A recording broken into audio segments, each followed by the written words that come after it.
warm welcome to Brand Equity with me, Sonali Krishna. With the festive season kicking in, COVID cases lowering, and the lockdowns finally easing off, demand across sectors have seen some respite. Today's show is focused on the auto sector, and we're taking a look at how it's faring. Joining us on the show today is Suresh Akela, Executive Director Marketing of the leading passenger vehicle manufacturer in the country. That's correct. That's Maruti Suzuki India. Thank you, Mr. Suresh, for joining us right here on Brand Equity. Truly a pleasure. Thank you so much, and thank you for having me here today. Mr. Suresh, the pandemic has been tough for almost all of us, with no exception. So I can't imagine, over the last 18, 19 months, professionally for the automobile sector, and of course, Maruti, like everybody else, it's been, tough times. Having said that, we do know that a lot of launches were affected in terms of the launch calendar. Some of your new launches were postponed, just not yours, the entire industries. But now, of course, we can sigh a breath of relief, hopefully, with the festive season right here. What is it that Maruti is doing to ensure that the latent demand, which is possibly pent up, there are different terms being given for it, revenge shopping, the fact that, people want to own their own private vehicle now, and the fact that the fear factor of COVID has somewhat eased, not completely, but somewhat more relaxed. What is it that Maruti and you have got stored for this festive season? So you're absolutely right. I think the pandemic has been a tough period for all of us. Across industries, I must say, automobile, of course. Having said that, I think the pent-up demand, as you would call it, we could see that last year as well, after the first wave and the lockdowns and all that. I think there was a very smart recovery in demand. And eventually, by the end of the year, we could actually match our retail sales with the year gone by, which was at 1920 levels. We are seeing a similar kind of a good demand going for automobiles this year as well. And of course, the festive season, we've had a bit of the wave 2 this year. But after that, I think the recovery has been pretty good. While the demand side seems to be quite robust, I must say that, you've heard of the global crisis in terms of the shortage of semiconductors, which again is affecting almost all the automobile manufacturers. And we're seeing that happen. In fact, the situation seems to be just very uncertain at the moment. And of course, the issues are more on the supply side currently. So we are, of course, trying to maximize our production and availability of vehicles to meet the demand. We are falling short, of course, to some extent. So we're constantly communicating with the customers and connecting with them, about the availability of vehicles. And in fact, the pending bookings, has been on the rise because of this situation. We have in excess of about 270,000 bookings pending at our dealerships. So that's the situation at the moment.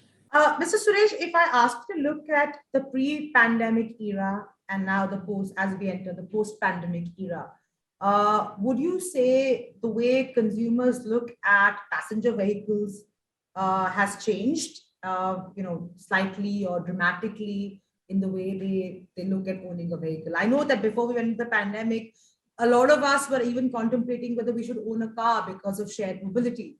But of course, all of that came to a halt when the pandemic hit us. So have things actually changed for the automobile sector? Yeah, you're absolutely right. I think, the pandemic, of course, changed to some extent the way the people look at automobiles.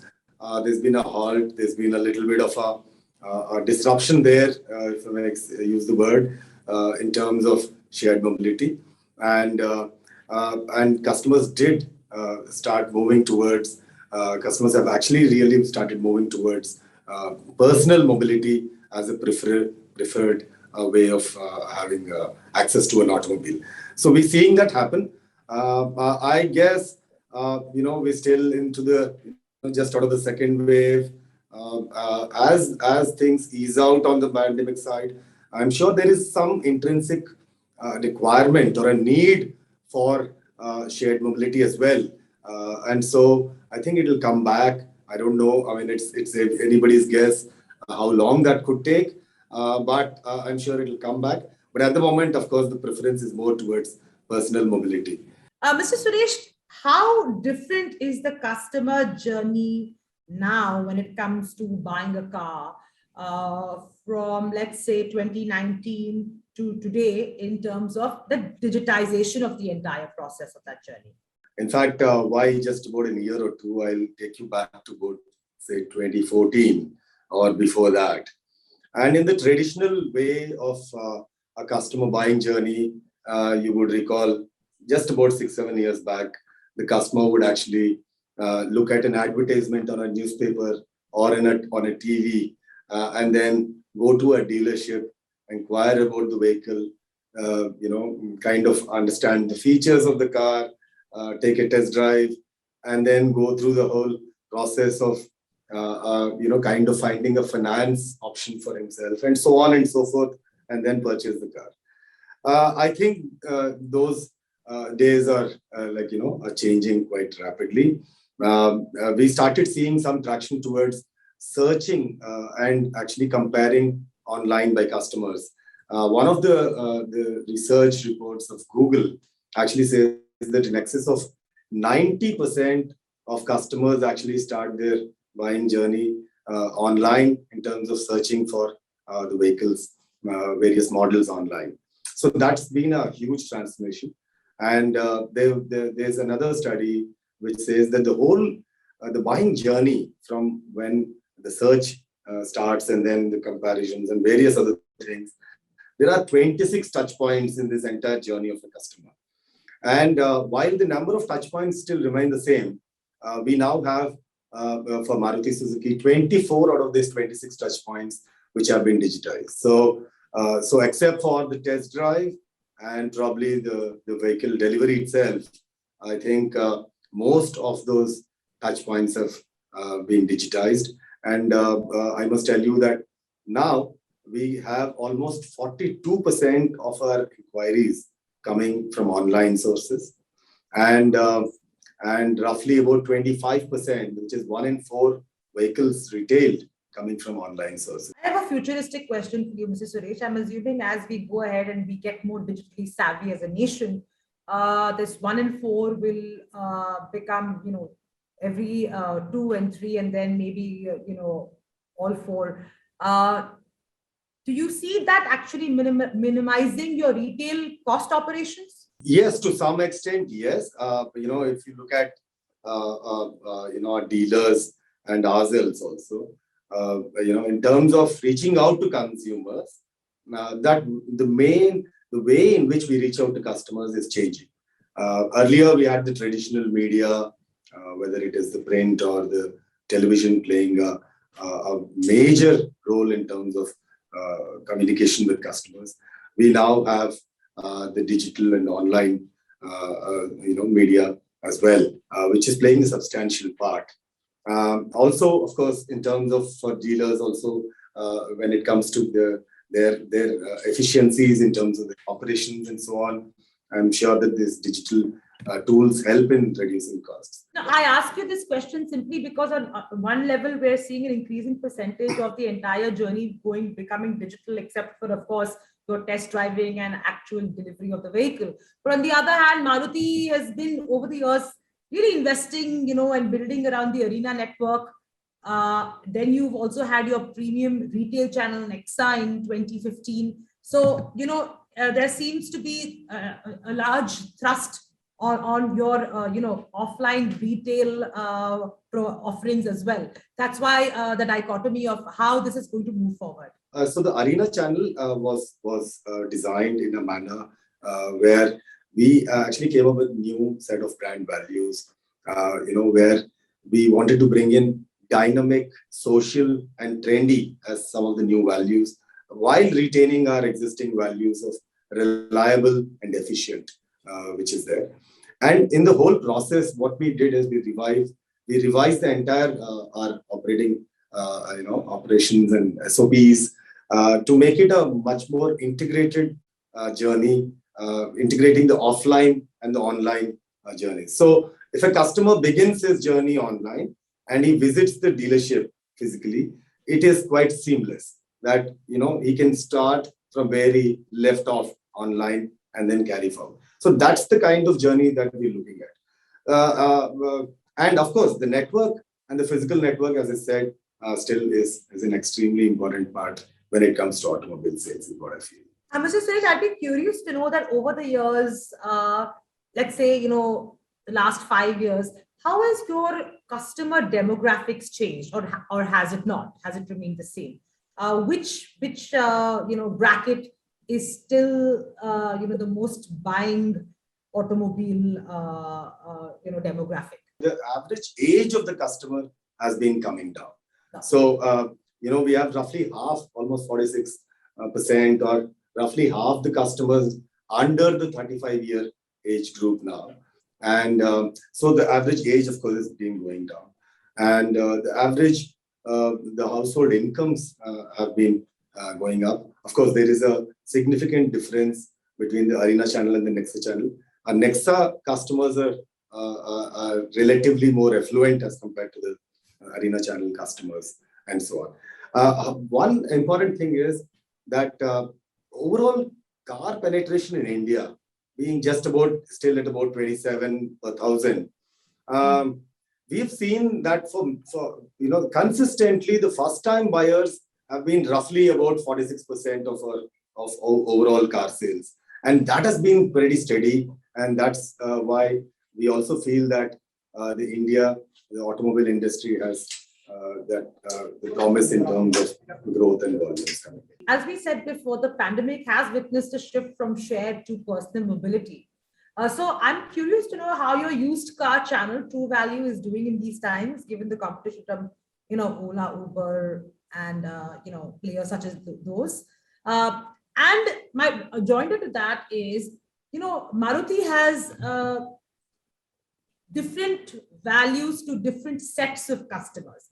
So you have the Arena for a specific set, you have Nexa for a more affluent, elite set, you have your used car channel, you have several brand ambassadors for your different positioning. How does that all culminate into one unified brand, Maruti? Yes, there has been a good growth in demand when it comes to used cars. And in True Value, for example, in the first half of this year, April to September, we saw a growth of almost 47% in the used car demand, as compared to a new car demand growth of about 31%. So obviously, there is, of course, the lockdown period of last year, but relatively, if you see, it's been quite robust in terms of used car demand as well. And one thing to note here is that even in the used car and the True Value space, we have almost 70% of our inquiries or leads coming in from online sources. Wow. So that is, So, this again is a very important aspect where the customers can look at all the stocks of the used cars available at dealerships on a website, search for vehicles online, and of course, interact and communicate with us through the journey. So that's on the True Value side. Actually, Maruti Suzuki as the corporate brand stands for, of course, the trust, which I think is number one in many research studies. We have customers associating Maruti Suzuki with trust, reliability, efficiency. And these are some of the values which actually, kind of are intrinsic to Maruti Suzuki as the mother brand, which actually flow into the respective channel brands. So it's been known for fuel economy or fuel efficiency and, kind of affordable, low cost of ownership. So these are the things which are associated with Maruti Suzuki. So apart from this, of course, there is the different segmentation where these intrinsic values of Maruti Suzuki, of course, are associated with the channel brands. For example, Arena, we try to differentiate it for the young, new age customer through the dynamic, social and trendy. The Nexa is a little more of a customer who is more discerning, and so we have the pampering and the customer experience itself as a differentiator. So yeah, you're right, but like I said, there is a certain Maruti Suzuki overall intrinsic values which do percolate down to the respective channel brands. As one of the biggest marketers of the country, we've also seen media consumption change dramatically in the last 19 months or so. Of course, print had a bit of a tough landing, but we saw TV go up the roof. Obviously, digital consumption was also very high. So you as a marketer, when you are looking to park your, your spends now, is there a change in your mindset when you look at it? The online, of course, has the digital media, of course, has gained substantially over the years, of course, and then now during and after the pandemic. So roughly about 27% now of our media spends are on digital. And I'm sure, the upcoming media like OTT and, these are also gaining traction. So that's and all our media plans in terms of brand campaigns or various other campaigns, of course, we are, take this into account, and we plan our media campaigns as per this revised or the new media mix that we have. Last two questions before I let you go. One is an adjoinder to the previous one where you talk about digital. I ask all leading marketers this. When you say digital investments, really one talks about Facebook, Instagram, possibly Twitter, YouTube, right? Has there been a serious effort by marketers to actually map the efficacy of what is played versus actual conversion? We have some surrogate measures, like for example, a click-through rate. You have this CTRs and so on, and then this leads to some amount of inquiries and leads that are generated, right? So which actually flow as leads coming in. So there's a way to measure the outcome of a certain set of campaigns, and that is definitely like they say, the proof of the pudding is in the eating. So at the end of the day, if it is a tactical campaign, so there are some campaigns which are related to awareness and consideration higher up in the funnel, which is basically just the views. But then when you have middle of the funnel or the lower end of the funnel tactical campaigns, then there are ways to measure in terms of the inquiries generated and so on, which seem to be, like I said, 42% of our total leads coming from digital. Last thing before I let you go, as a marketer who's living in tough times, with the pandemic, also a very complicated media landscape with so many layers of media, what is it that pose as challenge for you as we, end 2021 and enter 2022? As a marketer, there are several challenges. At the moment, what I see is the first of all on the sales itself facing a big challenge, which is the entire automobile industry going through this situation of demand supply gap. So that's one big challenge. I'm sure each one of the and not just in India but globally we are of course facing, and we have to struggling with. We invested very strategically into digital technologies. We started, of course, with consolidating our digital assets like websites, social handles, and so on. And then we invested heavily into MarTech. And later on, in the last 3 years or so, we got into dealer digitization, which is through our hyperlocal program. So there are several new technologies coming up, and implementation of and deploying these to reach out to consumers, I think, is itself a big challenge. So yeah, and there are more AI, ML, voice bots, chat bots.